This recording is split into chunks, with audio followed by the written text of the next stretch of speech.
You're watching Screen Junkies News from San Diego Comic-Con. Brought to you by the new Samsung Chromebook Plus, the first Chromebook made for Google Play. Welcome back to San Diego Comic-Con Screen Junkies News. We are live. So excited to be DJ, here. there's so much happening right now. Oh my goodness, all day. It's so all much. day, all day. Yep. We should just live stream this entire day. We should. I'm joined by DJ Wooldridge, and Thank we you are for looking having at me. the new trailer that dropped today for Star Trek Very Discovery, excited about coming it. out in September. A bit of a delayed series. Yeah. A lot of questions swirling around. I think this trailer answered a few questions. Yeah. Full disclosure, I'm a huge Star Trek fan. DJ, you like Star Trek. I like Star Trek a lot. But not like as into the mythology, I perhaps. can't quote chapter and verse. I just enjoy it a lot. Fair enough. So this is kind of the first plotty, I think, look at the Yeah. series that we got. We got the first trailer, which was kind of a very basic, generic overview of just the look of the show.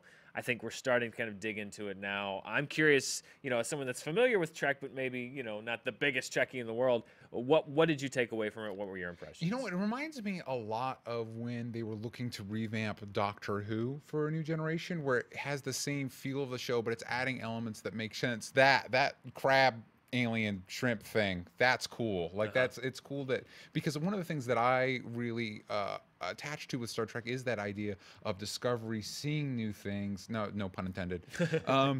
And so it feels like you're getting new types of aliens, you're getting new situations, and you're getting a very interesting look at conflict on a galactic scale, which is something that the more modern movies kind of gloss over, but something I really enjoyed watching The Next Generation with my parents is the idea of tackling a situation and not necessarily being as black and white as it would be in something like Star Wars, Sure.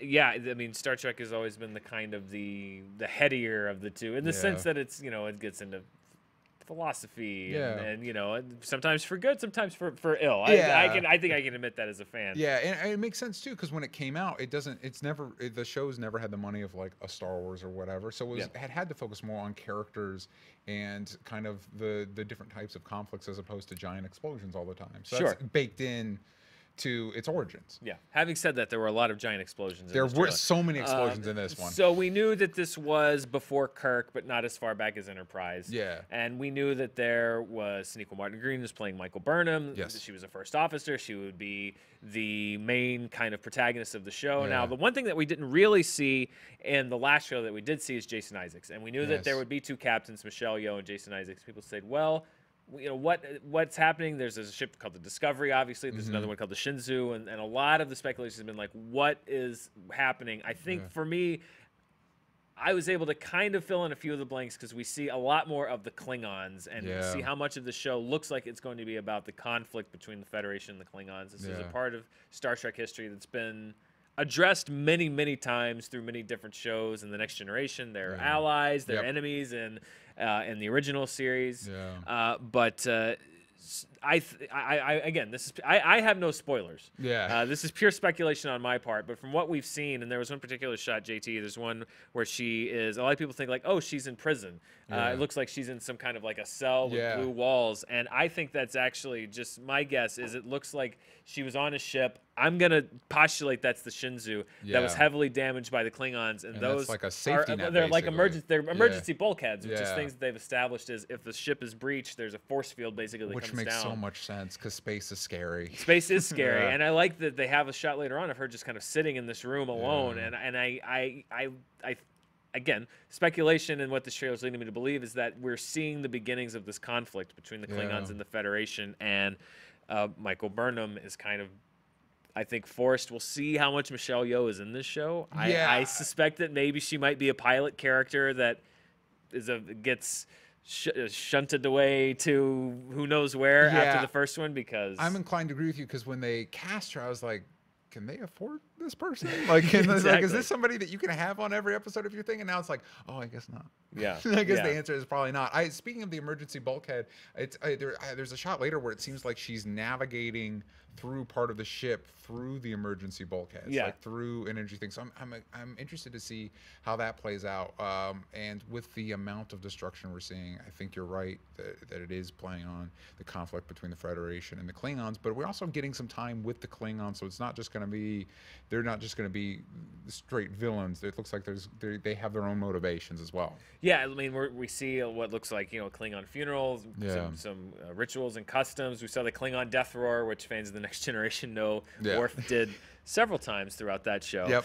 And speaking of lore, and not Data's brother, but it's a Trekkie joke. Yep. But no, the lore of Star Trek, there were a few things that, first of all, there was Sonequa Martin Green and the cast kind of through interviews have revealed something about Michael Burnham, which is that she is basically the adopted daughter of Sarek, who is Spock's father. Now that, as a fan, for me, I kind of rings off a couple of alarm bells that I think could go very well or go very poorly. Yeah, it's tough. It's tough threading that needle to establish, especially with something with Star Trek where there's a lot of established content. Mm-hmm. Yeah, well, especially Sarek, who's the father of Spock and is an integral, a key character. They have a shot in the trailer. Knowing that now, I think we can put two and two together. We see what I think is a young Michael Burnham and Sarek. She's injured. They've said that she was basically, her family was killed on Vulcan. She was taken in by Sarek and his wife Amanda. Spock, to this point, they're saying will not be featured in the series, but Alex Kurtzman said that they will explain why this character has not been mentioned in previous incarnations of Star Trek. That can go both ways. That can either be an interesting new wrinkle in the mythology, or it could be some really poor retconning. I don't know. How does that hit you, VJ? I mean, for me, I'm a little more open to it. I'm a little more open to see how they do it. I get there is some interest there because she is connected to a character that we know that's shown up in many incarnations of Star Trek, including the relaunched movie series. But you're right, especially as a comic book fan, whenever like, hey, somebody was there the whole time, and it's like, well, you can't, hold on, you can't just do that, because it would have come up at some point. Like Kirk and Bones would have been like, hey, how about, Michael, how's that going? You know what I mean? Right. So I'm interested. I call it Lost Syndrome, which is Nikki Paulo. Yeah. The Nikki Paulo character of like, oh yeah, these two were here the whole time. And now they're just now talking to the, it's like, hey guys, what's going on?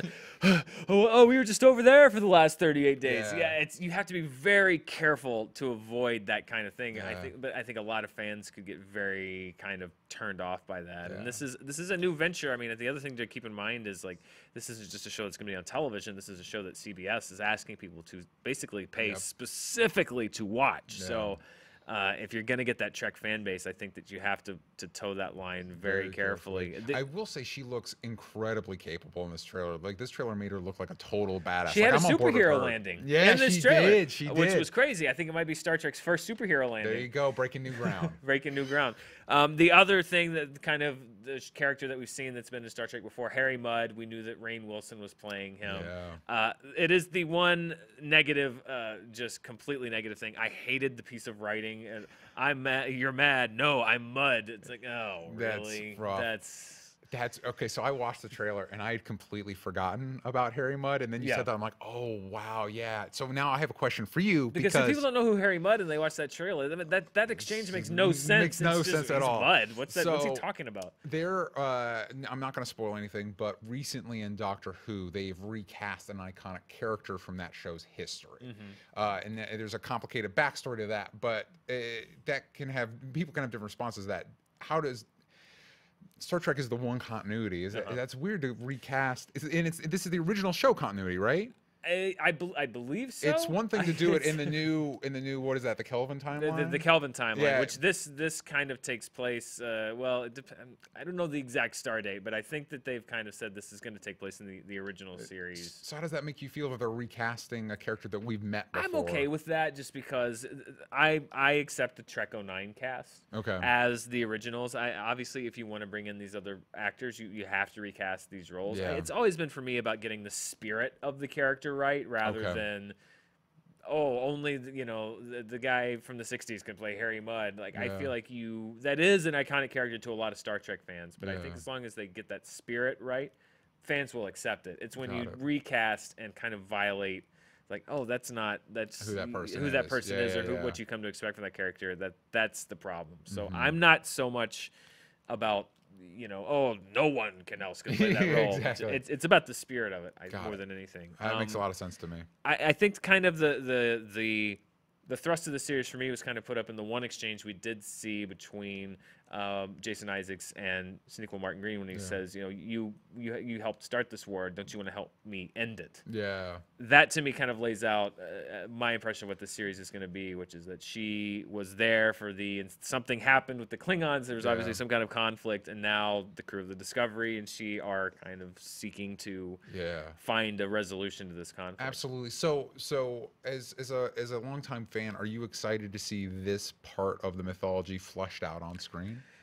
Well, there's potential there in that it's certainly not explored in the official canon mainstream Trek. There's fewer and fewer parts of the mythology that haven't been explored on screen, you know, by the mainstream. There's certainly been books and other non-canonical things that have explored it. So it feels different to me than any other Trek TV show. Yeah. Not that that's a bad thing, but this is certainly, they're putting all the action out front. Yep.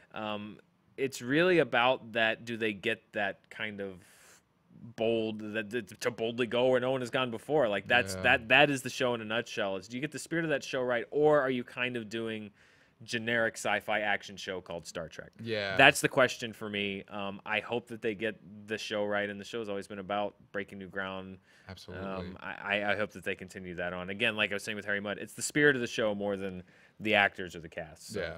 Yeah. I agree with that as well, because I know Star Trek Into Darkness kind of like leaned heavily into war and conflict, you know, in a more generic action movie type way that just like, man, this isn't what I sign up for when I watch a Star Trek thing.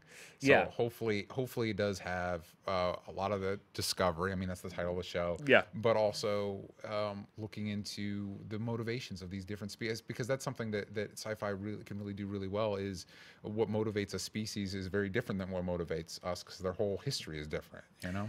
Yeah, I mean, for the jury's still out on the show for me. The trailer, I think I'm a little more interested in it just because I know now where the show might be going. But there are still lots of question marks for Star Trek Discovery. We'll find out when it premieres in September. A very difficult process for them to make this show, and we'll see how it worked out. What did you guys think of the newest trailer for Star Trek Discovery? Let us know down below, and stay tuned for everything here live from San Diego. We are standing by. Very shortly we will start getting news from the Marvel panel. It is starting in Hall H in less than half an hour. Soon. So we will be here ready to cover whatever comes out of that panel. Where we've got a ground team. We're here in the studio. We'll be on the internet. We're gonna try to get whatever little morsels of information they send our way. So stay tuned. Straight to you at home. Stay tuned. We are not done yet here at San Diego Comic-Con. So much more to come. This is TJ Wooldridge. I'm Dan Murrell. Thank you guys so much for watching.